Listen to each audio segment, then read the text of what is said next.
সচিনের রেকর্ড ভেঙে নতুন কীর্তি কোহলির। ভারতীয় ক্রিকেটে আরও একটি ঐতিহাসিক দিন আজ।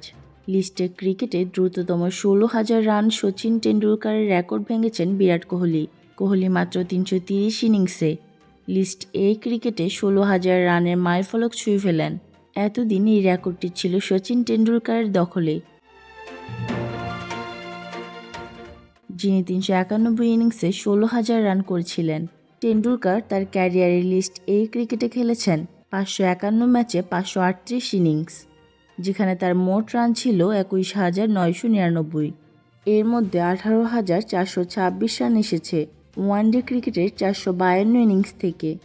অন্যদিকে কোহলি এখন পর্যন্ত ওয়ানডেতে 296 ইনিংসে 14,557 রান করেছেন এবং লিস্ট এ ক্রিকেটে 10,000-এর পর থেকে প্রতি 1,000 রানের ধাপে দ্রুততম ব্যাটার হওয়ার রেকর্ড এখন তারই দখলে।